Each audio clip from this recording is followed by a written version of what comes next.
말을 들으면 기분이 좋아지지 않습니까?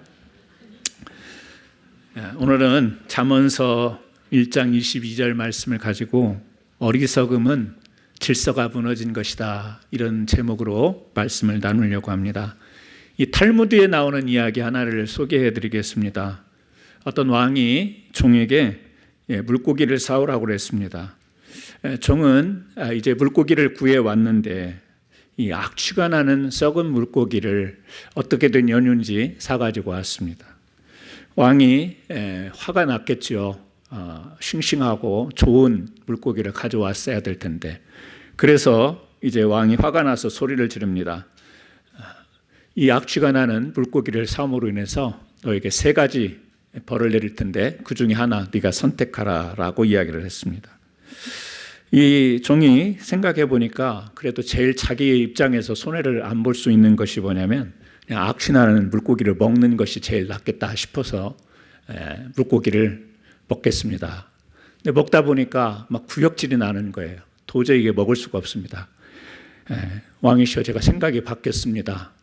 차라리 곤장 100대를 맞겠습니다 하고 맞다 보니까 한 20대쯤 맞으니까 너무 아픈 거예요. 그래서 그때 또 손을 들고 곤장 대신에 제가 돈을 내겠습니다 해서 3가지 벌을 다 받았다라고 하는 그런 이야기입니다. 우리가 살아가다 보면 이런 일을 겪습니다. 돈 아끼려다가 돈을 더 쓰게 되는 경우가 있죠. 간단하게 해결할 문제를 결단하지 못해서 질질 끌다가 나중에 아주 큰 문제가 되는 경우도 있습니다. 사람이 얼마나 똑똑한 존재예요. IQ도 보면 사람마다 다 다르기는 하지만 우리 굉장히 똑똑한 존재들입니다. 그런데 살다 보면 참 바보스러운 결정을 할 때가 많습니다. 남이 뭐라고 하지 않고 내 스스로 생각할 때 이 바보 하면서 자기 머리를 때리는 경우가 있어요. 왜 그렇죠? 똑똑한데도 불구하고 잘못된 분별, 판단, 그리고 그것이 행동으로 이어져서 어떤 결과가 나에게 내가 기대했던 유익으로 돌아오지 못하고 내가 생각했던 것보다 훨씬 좋지 못한 결과가 일어났을 때 바보스럽다, 이런 표현을 합니다. 심리학자 데니얼 카너먼이라고 하는 사람은 이 행동경제학이라고 하는 이 학문을 정착시킨 그런 사람이라고 하는데요. 그가 하는 말에 이런 말이 있습니다. 가장 신중한 선택을 하는 듯한 포즈를 취하는 인간에게는 숨겨진 어리석음이 많다, 이런 이야기를 합니다. 학자가 이야기했으니까 그럴듯합니다. 가장 신중한 선택을 하는 것처럼 덜 진지하고 덜 이렇게 신중하고 이러는데 선택을 하고 보면 나중에 보면 그 안에 인간의 어리석음, 바보스러움이 있다라고 하는 거죠. 제가 몇 년 전에 이야기를 드렸었잖아요. 한국에 기도원에 갔다가 이제 기도원 마치고 너무 배가 고파서 김밥 천국에 딱 들어간 거. 1,000원짜리 김밥도 팔고 이런 데 딱 들어갔는데 그 메뉴에 그 김밥 파는 곳에 갈비탕도 있더란 말입니다. 제가 그런 것은 안 먹으려고, 그런 데를 분식집에 가서 무슨 갈비탕을 먹겠어요. 딱 메뉴를 앞에 이렇게 김밥 천국이라고 하는 가게 앞을 가면서 스치는 생각에 여기서 갈비탕 먹으면 안 되지. 근데 어떻게 했다고 그랬죠? 이제 서빙하시는 분이 와가지고 메뉴판을 들으면서 뭘 드시겠냐라고 하는데 김밥 천국 메뉴가 정말 많아요. 수도 없이 많아요.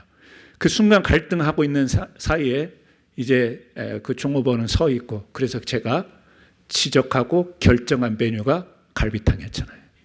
나도 모르게 갈비탕 하고 그 먹고 나올 때 그 후회감과 그 차별감과 그 바보스러움 때문에 얼마나 두고두고.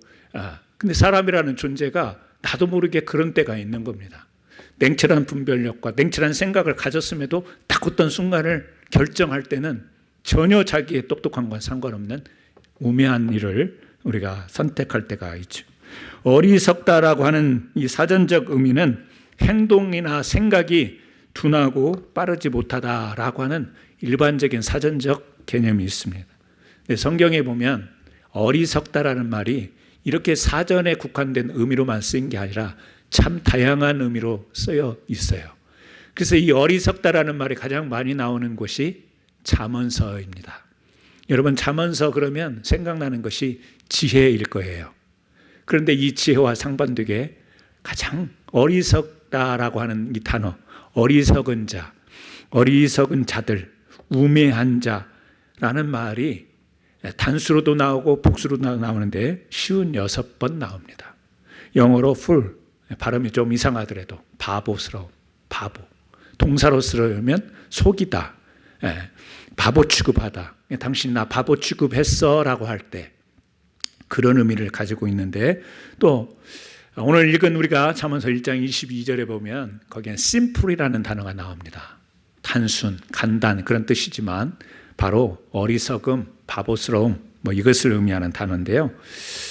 이 구약 성경에 쓰여진 히브리어, 그러니까 이 잠언서의 어리석은 자, 어리석다 이런 표현이 된 이 히브리어 말로 보게 되면 세 가지 의미가 있는데 주보 뒤에 기록을 해 놨습니다. 주보 뒤에 기록이 된 것을 참고하시면서 첫 번째 단어는 캐실이라고 하는 단어입니다. 이 캐실이라는 단어는 생각이 꽉 막힌 완고하고 고집센 사람들 있잖아요. 뭔 말을 해도 들어먹지를 않아요. 그냥 자기 생각, 자기 고집이 아주 강한데 그것을 어리석다 이렇게 표현하는 겁니다. 두 번째 단어는 나발입니다. 영적인 감각이 없는 사람. 여러분 나발 그러니까 생각나는 사람이 있죠. 아비가일의 남편 다윗이 자기 신하들과 함께 음료와 먹을 것을 달라고 했더니 완강히 거부했던 나발. 그때 나발의 아내 아비가일이 그런 이야기를 하죠. 사무엘상에서 원하건대 내 주께서는 이 벨리알의 사람 나발을 눈여겨보지 마소서. 자기 남편이 이 우매한 짓을 하니까 다윗에게 지금 그런 이야기를 합니다. 그러면서 하는 말이 그의 이름과 같이 그가 그런 사람이니 나발이 그의 이름이요. 여기에서 나발이라는 사람의 이름인데요, 이 나발의 뜻이 어리석다 그런 뜻을 가지고 있어요. 세 번째는요, 에윌이라고 하는 단어입니다. 이 말은 행동이 교만하고 난폭하며 강팍한 사람을 뜻합니다. 그러나 악한 것과 어리석은 것은 다릅니다. 어리석은 것은 악한 것은 아니라는 거예요. 성경에도 보게 되면 하나님께서 이제 하나님의 백성 이스라엘과 또 이스라엘을 괴롭혔던 수많은 족속들이 있었지 않습니까? 그래서 항상 대적이 되고 싸움이 일어나고 전쟁이 일어나고 이런 장면을 가끔 보게 되면 하나님이 이스라엘을 지키시고 이기게 하시는 방법이 있어요. 사실 이스라엘이 그들이 힘이 강한 자이거나 또 그들이 전투에 훈련이 많이 된 자들이 아니에요. 그런데 항상 이기는 그 방편을 보게 되면 항상 적들에게 하나님이 어리석은 판단과 어리석은 전쟁에 임하도록 만드는 것을 우리가 볼 수 있습니다. 이스라엘이 힘이 있어서 이기는 것도 있죠. 하나님이 그들에게 힘을 줘서 이기는 건데 성경을 이렇게 자주 보다 보면 발견할 수 있는 게 있는데 그게 뭐냐면 이스라엘을 대적하는, 이스라엘을 괴롭히는 그 상대들을 항상 하나님이 어리석게 만드는 것을 우리가 볼 수가 있어요. 이 다윗이 자기 아들 압살롬에게 쫓기잖아요. 압살롬이 자기 아버지를 죽이려고 하잖아요. 그런데 이 압살롬에게 이 제갈공명급의 책사가 있었어요. 아히도벨이라는 사람이 있었습니다. 한 번은 이제 정말 이 압살롬이 다윗을 제거할 수 있는 기회가 온 겁니다. 밤에 이제 아히도벨이 그런 전략을 이야기를 하는 거예요. 지금 가서 저에게 사람 좀 붙여주면 지금 가서 코너에 몰려있는 이 다윗을 왕 앞으로 데려올 수 있겠습니다. 제거할 수 있겠습니다. 모든 상황으로 봤을 때, 모든 정황으로 봤을 때 그게 가능했던 거예요. 아히도벨에게 좀 군사 몇 명 붙여주면 가서 데리고 올 수 있는데 이때 압살롬이 이 아히도벨의 말을 듣지 않습니다. 그리고 후세라고 하는 사람의 말을 듣는데 후세는 다윗 편에 있던 사람이에요. 이 사람이 와가지고 어떤 이야기를 하냐면 그렇게 하지 말고 아히도벨이 한 것처럼 하지 말고 좀 시간이 걸리더라도 백성들을 모아서 군사들을 모아가지고 당당하게 압살롬 당신이 다윗 앞에 딱 이 사람들을 거느리고 가서 다윗을 체포하십시오. 잡으십시오. 그렇게 이야기한 거예요. 시간이 걸리더라도 타이밍을 놓치는 거예요. 그런데 이 압살롬의 마음속에는 이 후세가 하는 말, 이 말이 어떻게 들렸겠어요? 그렇지, 사람을 보내가지고 잡아오면. 그런데 또 이 후세가 하는 말이 그럴듯한 거예요.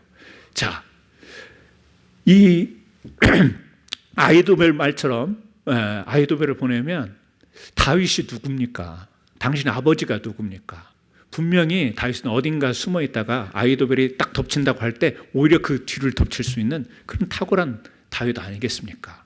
뭐 이렇게 이야기하니까 그것도 일리 있게 들리는 거 아니겠어요?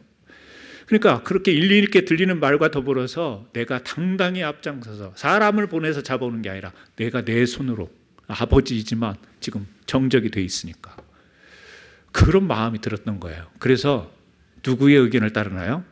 후세의 말을 따르게 되는 거죠. 결정적으로 찬스를 놓치는 거죠. 다윗에게는 다시 구사일생 할 수 있는 기회가 되는데 이 일을 누가 하셨냐? 하나님이 하신 거잖아요.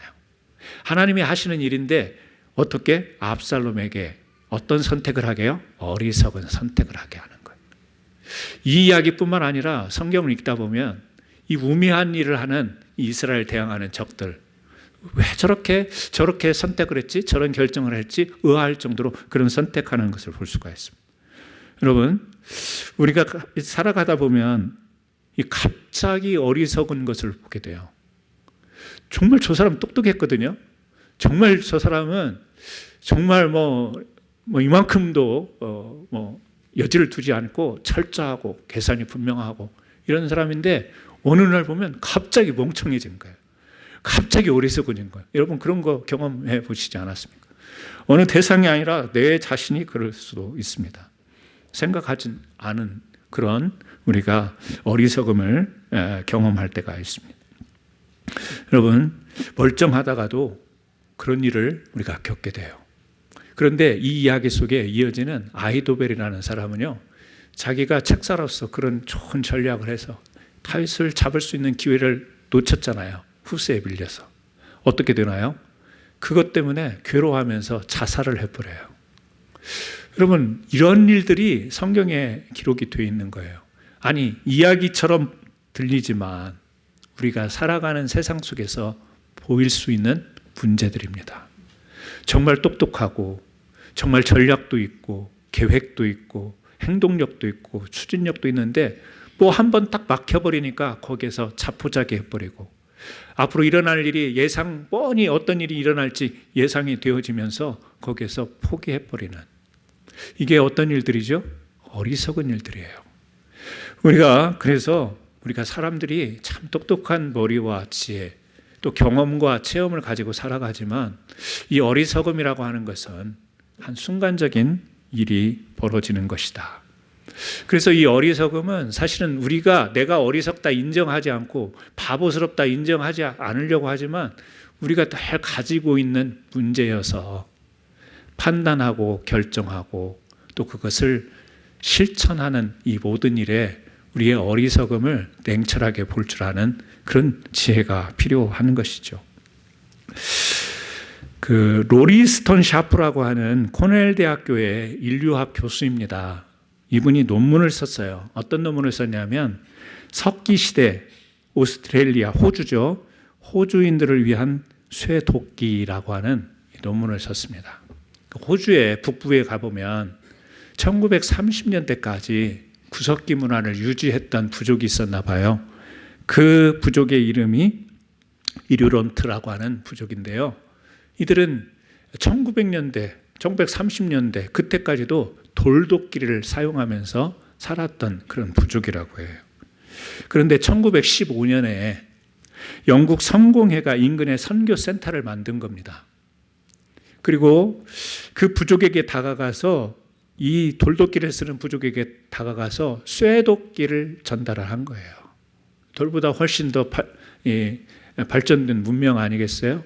그러니까 돌도끼, 돌을 깨서 만들어가지고 그걸 도구로 쓰는 이들에게 발달된 그런 기구를 전달을 한 거죠. 쇠도끼를 전달하고 선물하면서 그 부족 안에 일어난 변화, 뭐예요? 망했다 이겁니다. 이 샤프 교수가 하는 이야기는 발단된 훨씬 더 좋은 그런 문명의 산물인 돌도끼를 사용하던 사람들한테 줬는데, 그러면 기대하는 것은 그들이 더 편리하게, 더 잘 소용해서 더 이 발달된 그 부족 문화를 이루어야 될 거 아니에요? 그런데 그게 아니고 망했다. 이게 이제 그의 논문의 요지입니다. 그러면서 하는 이야기가 돌도끼가 주는 질서가 있는 것인데 이 질서가 파괴되었다.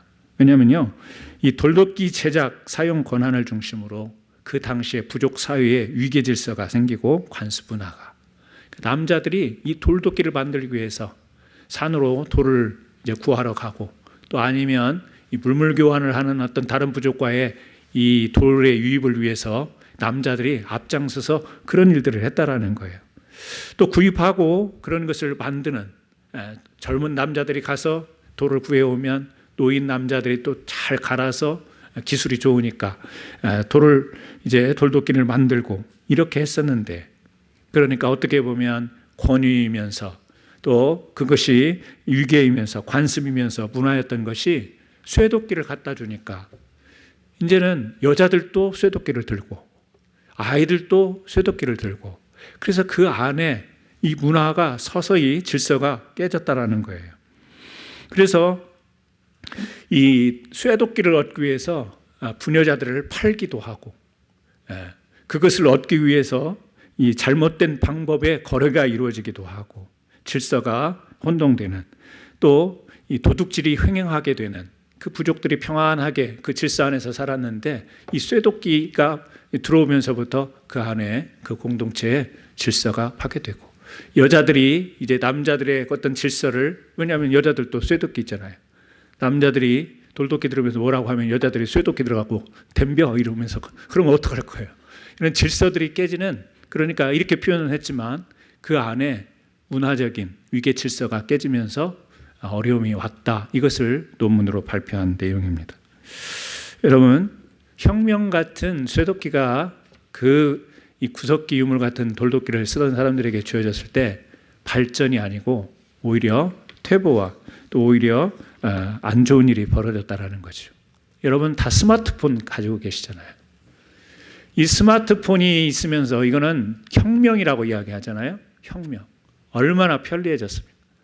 얼마나 이것을 통해서 우리가 많은 일들을 이 스마트폰으로 해결을 하고 삽니까? 갑자기 내 손에서 전화기가 안 보이면 여러분 막 떨리지 않습니까?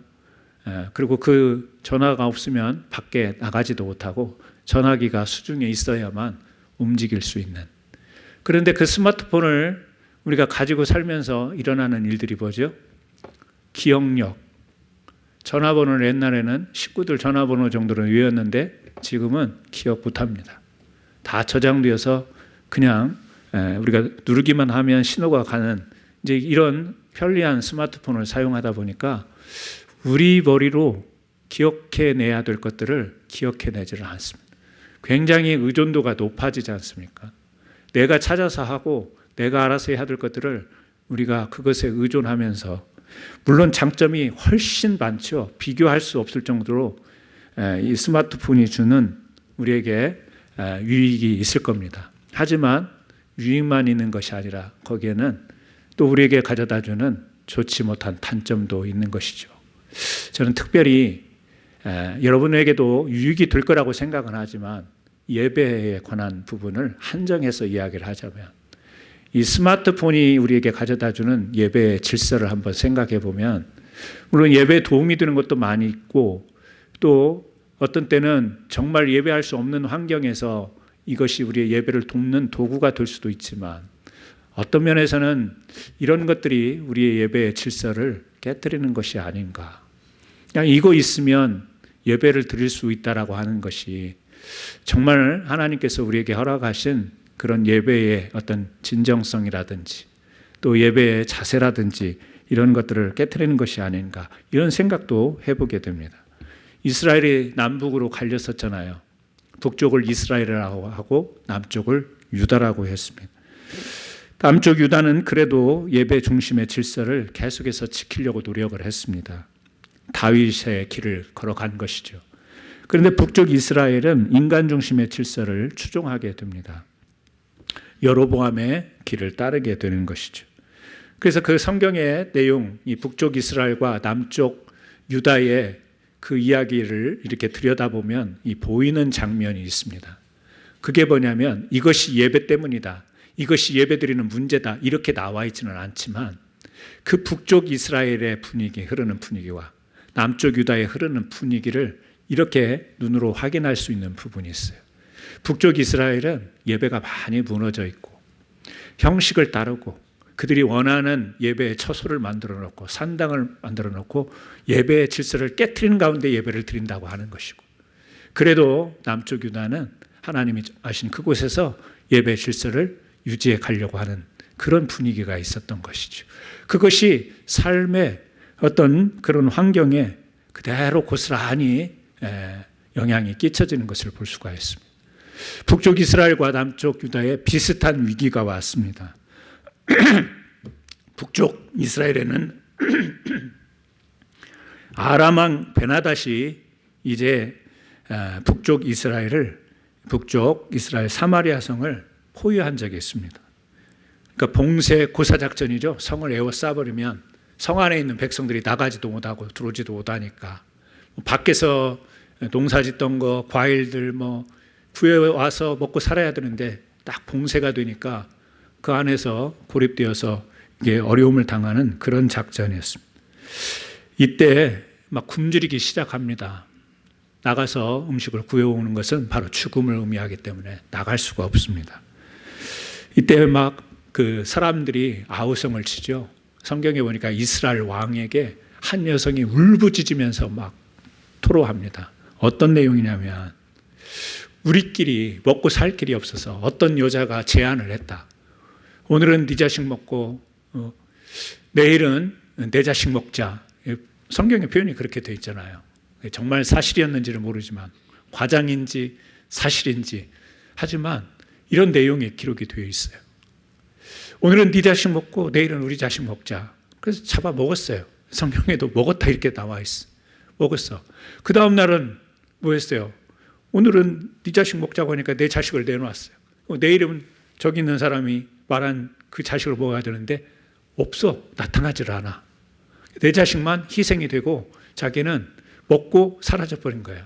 이 억울함을 왕에게 가서 지금 우리가 이렇게 먹고 살 길이 없어서 죽게 되어서 이렇게 했는데 내 자식은 이렇게 먹어버리고 자기 자식 먹을 차례가 되니 숨어버리고, 무슨 이야기죠? 다른 이야기가 아니에요.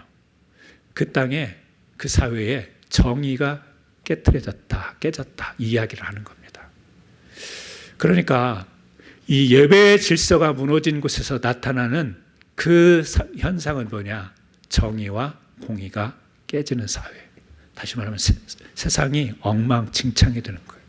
서로 속이게 되고 자기 것 챙기게 되고 이기적이 되고 소모적이고 이런 사회가 되어버리는 것이 어떤 연유에서 이 북이스라엘의 사마리아 성의 그 공동체를 볼 때 예배가 무너지는 것으로 볼 때, 비슷한 사건이 남쪽 유다에 일어나요.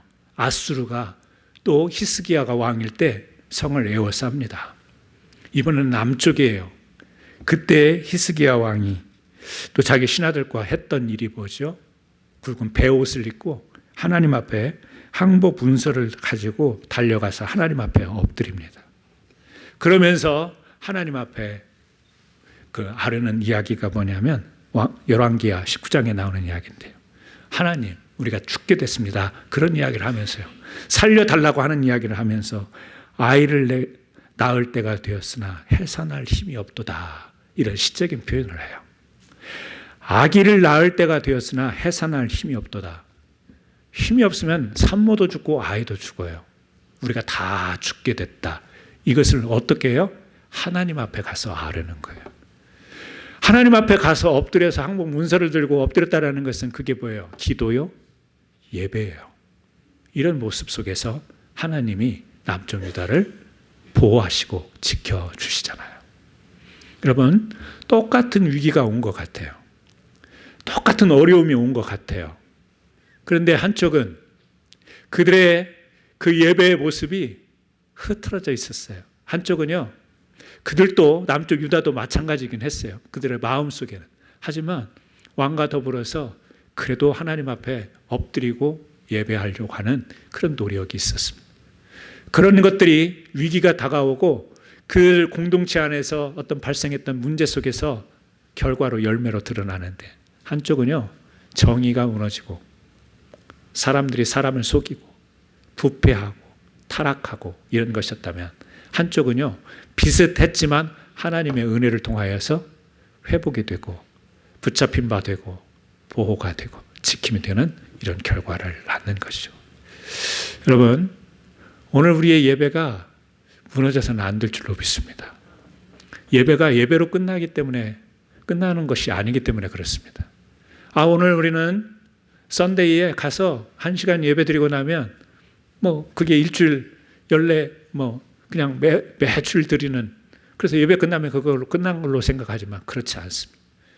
7일 일주일 내내 우리가 드렸던 예배를 통하여서 우리들의 삶 속에 그 예배는 깊숙이 스며들어 있고, 그것이 우리의 삶의 생각과 결정과 판단과 실천, 이런 것들이 지혜롭게 드러나는 것일 수 있기 때문에 그렇습니다. 그래서요, 사실 이 어리석음을 잠언서에서 많이 지혜와 대조해서 이렇게 언급한 것은 지혜를 강조하려고 했던 것이죠. 그래서 잠언서를 보면 지혜 이야기가 계속 나오는데, 그게 어리석음이 동반돼서 나오잖아요. 그걸 뭘까요? 우리는 지혜로운 삶을 살 수도 있고 어리석은 삶을 살 수도 있는 존재들입니다. 똑똑함 속에 어리석음이 있고, 어리석은 것 같은데 거기에 하나님의 지혜가 들어가므로 우리가 이것을 잘 이 생활 속에서 우리의 경험과 또 우리의 실천 속에서 참된 지혜가 이 발동되어지는 삶을 우리가 살아야 될 텐데, 그래서 저는 우리가 헌신이라는 설교를 6번 하고 그 전에 제가 신명기로 들어가려고 이렇게 했었잖아요. 기억나시나요? 신명기, 민수기를 우리 말씀을 나눴고 신명기 1장, 2장 하다가 헌신으로 이렇게 넘어갔는데, 구약 성경을 보게 되면 모세오경이 있잖아요. 역사서가 있고 예언서가 있고 성문서 4개로 구별을 합니다. 그러니까 모세오경도 그렇고 예언서도 그렇고요. 또 역사서도 그렇고 다 뭐냐면 하나님이 이스라엘 백성과 우리에게 하시려고 하는 말씀들이 쭉 나와요. 그런데 성문서, 특히 지혜서라고 하는 이 잠언서, 또 시편, 잠언, 욥기, 시편, 잠언, 전도서, 아가서, 우리가 이렇게 이제 5권으로 문서를 구별을 하는데, 특히 우리가 잠언서, 지혜서라고 그렇게 이야기를 하는데, 이것은요, 하나님이 일방적으로 우리에게 하시는 말씀으로 되었다기보다는 하나님을 따르는 백성들이 경험을 통하여서, 경험을 하면서 거기에서 얻어진, 그래서 하나님과 사람이 같이 그 관계 속에서 경험을 통해서, 경험이라고 하는 건 뭐죠? 실질적으로 그렇게 살았던 거예요. 실천이에요. 그러니까 경험이라고 하는 것은 실천을 의미하는데, 그렇게 살아봤더니 어리석음과 지혜가 이렇게 구별되더라라고 하는 것을 이제 말씀해 놓은 것이 지혜서입니다. 잠언서예요. 그래서 계속해서 우리가 주일마다 하나님이 이스라엘 백성에게 드렸던 율법과 이스라엘 또 출애굽 세대에게 하셨던 말씀과 막 그런 말씀 우리가 연속으로 계속 이렇게 나누다 보니까 너무 중복이 되는 것 같아서 갑자기 제가 지난주에 좀 말씀을 보다가 턴을 한 겁니다. 하나님이 우리에게 하신 말씀을 그러면 어떻게 잘 지켜서 우리가 살아야 될 것이냐라고 할 때, 이 잠언서를 보면서 우리가 지혜를 얻고 실제 사람들이 살면서 경험하면서 실천했던 이 내용들을 가지고 우리가 말씀을 좀 묵상하면서 우리가 하나님의 백성답게 어떻게 살 것인가의 지혜를 이 잠언서를 나누면서 좀 나눠야 되겠다라고 생각해서 이제 오늘부터 잠언서의 말씀을 여러분과 함께 나누려고 합니다. 잠언서를 읽으면 좀 어른들이 잔소리하는 것처럼 들려요. 왜냐하면 이 구약의 모세오경이나 또 역사서를 보면 스토리가 쭉 이어지잖아요. 그래서 거기에서 주는 의미를 파악하고 이해하고 적용하고 이래 왔는데 잠언서를 읽다 보면 구절이 하나씩 톡톡 끊어져요. 연결점이 없어 보이는 것 같아요. 꼭 아버지가 어머니가 잔소리하는 것처럼 이건 이렇고 저건 저렇고 이래야 되고 저래야 되고 막 토막토막해서 조금 산만한 것처럼 느껴지기는 해요. 그러나 그런 산만한 가운데서도 오늘 하나님이 우리에게 주시는 그런 메시지가 분명히 담겨 있을 텐데 그 메시지의 압축을 저는 어떻게 말씀을 드리고 싶냐면 형통이다라고 말씀을 드리고 싶어요. 우리는 형통한 삶을 원해요. 여러분도 그렇죠? 형통한 삶. 그런데 말씀을 드렸듯이 형통이라는 것은 내가 생각하는 것처럼 잘 되는 것 이것만을 의미하는 것이 아니죠. 형통이라고 하는 것은 하나님이 정해놓은 것, 하나님이 정해주신 질서, 그것에 온전하게 부합되어지는 것이 형통인 거예요. 그래서 하나님이 정해놓으신 질서, 하나님께서 뜻하신 바대로 부합된 형통한 삶을 살려면 바로 우리가 지혜를 가지고 그 질서에 동참할 때 그 형통한 삶을 우리가 살 수 있을 텐데 앞으로 몇 주간 우리가 말씀을 나누면서 여러분들이 정말 살아가면서 이 형통한 삶을 살아가는 이 믿음의 사람들, 믿음의 삶이 되기를 원합니다. 그러기 위해서는요, 지혜와 어리석음을 좀 분별할 수 있었으면 참 좋겠어요. 지혜와 어리석음을 구별하는 그 기준이 뭔가라고 오늘 서두에서 이야기할 수 있는 것은 뭐냐? 하나님이 정해주신 질서를 벗어나면 어리석음이 되는 거고 하나님이 정해주신 질서를 지키면 지혜로운 것이 되는 것이다 라는 이 단순한 정의를 우리가 함께 지켜나갔으면 좋겠습니다. 고개가 끄덕여지지만 실제 우리가 살아가면서 생각하고 판단하고 실천할 때 보면 그렇지를 못합니다. 저는 적어도 캔사스 한인장로교회 성도님들은 되게 똑똑한 분들이라고 저는 믿습니다. 생각합니다. 그러니까 그 안에는 저도 포함되어 있겠죠. 그렇게 생각하는데 어느 날 갑자기 어떤 상황에 어떤 분위기에 어떤 일 앞에 정말 바보스러운 정말 어리석은 그런 삶을 문제를 안고 우리가 이러지도 못하고 저러지도 못하는 오히려 퇴보하는 이런 삶을 늘 후회하고 방황하면서 한 모습, 우리 성도들에게서 기대할 수 있는 모습이 아니라고 생각합니다. 항상 똑똑하고 항상 지혜롭고 항상 질서에 맞는 삶을 살기란 어렵지만 그럼에도 불구하고 우리가 세상에서 수많은 관심을 가지고 잘 살기를 원하는 형통을 추구하는 사람들에게 필요한 것이 무엇인지를 말씀 속에서 그리고 하나님 뜻 안에서 발견할 수 있는 저와 여러분 되기를 주의 이름으로 축원합니다. 옆에 분 한번 보시고 그냥 보세요. 어리석게 보이는지 지혜롭게 보이는지. 우리 축복 한번 할까요? 당신은 지혜로운 사람입니다. 당신은 지혜로운 사람입니다. 당신에게서 하나님의 질서가 보입니다.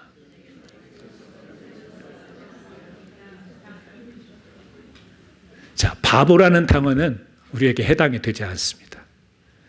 스투핏이라는 단어가 많이 생각이 나는데요. 갑자기 우리 그 단어는 성경에는 영어로 번역된 그 단어에 잘 안 보이는데 우리 영어로 말할 때 스투핏이 있습니다. 네, 그 단어가 보이지는 않지만 저는 우리 성도님들이 정말 지혜로운 존귀한 자들이 되기를 바라면서 앞으로 잠언서를 통해서 어떻게 하는 것이 하나님의 질서와 지혜로운 삶인가를 깨달아가는 은혜의 장을 열어가기를 주의 이름으로 축원합니다. 이 시간 우리 같이 기도하겠습니다. 기도할 때 우리가 그런 것을 생각 한번 했으면 좋겠어요. 하나님, 내가 하나님 앞에 예배도 드리고 하나님의 말씀을 붙잡고 기도의 신앙의 생활을 살지만 어느 순간순간에 부딪히는 상황과 문제 앞에서 바보스러울 때가 있습니다. 내가 원했던 것도 아니고 또 내가 그렇게 결정하려고 했던 것도 아닌데 일어난 결과를 보게 되면 참 실망스럽고 바보스러운 일이 믿음과 신앙에서도 가정에서도 비즈니스 가운데서도 직장에서도 또 많은 사람들을 만나는 가운데서도 세상 사회 속에서도 그런 모습이 내게 있을 때가 있습니다. 완전한 것은 아니지만 하나님 예배자로 또 하나님의 뜻을 따르겠다라고 순종하겠다라고 하는 결단하는 자로서 하나님의 질서의 편에 서서 지혜로운 선택, 지혜로운 삶을 살아갈 수 있는 은혜도 주옵소서라는 기도를 이 시간을 같이 한번 했으면 좋겠습니다. 하나님께서 우리에게 분명히 분별할 수 있는 지혜를 주실 줄로 믿습니다. 같이 한번 기도합니다. 하나님 아버지, 오늘 저희들 잠언서의 말씀을 나누면서 하나님 이 땅에 참된 지혜자로 사는 것이 우리가 말로는 생각으로는 그렇게 추구하지만 실제 우리가 살아가는 모습 속에는 바보스러운 실망스러운 모습을 많이 보게 됩니다. 이스라엘 백성들이 하나님의 은혜로 보호함 받고 인도함 받았지만 그들의 선택 그리고 그들의 결정 그리고 그들에게 일어났던 일들은 참으로 어리석은 일들이 많이 일어났음을 보게 됩니다. 하나님 아버지, 눈에는 좋게 보이고 또 생각에는 좋게 여겨진다 할지라도 그 결정이 잘못된 것이 될 수 있습니다. 오늘 살아가는 우리들 첨단의 문명 속에서 살아갑니다. 우리 손에 쥐어진 것들 너무나도 좋은 것들입니다. 하지만 그런 것들이 하나님께서 정해놓으신 질서를 넘어서 질서를 깨트리고 우리에게는 좋은 것처럼 다가오지만 오히려 그것이 우리를 파괴하는, 그것이 우리를 저속으로 몰아내는 그런 것들이 될 수도 있습니다. 다시 한번 예배를 통하여 하나님의 질서를 회복할 수 있는 영성을 허락하여 주시고 하나님의 질서 안에서 우리 자신들을 온전히 회복시킬 수 있는 은혜로 임하여 주옵소서. 예수님의 이름으로 기도드리옵나이다. 아멘.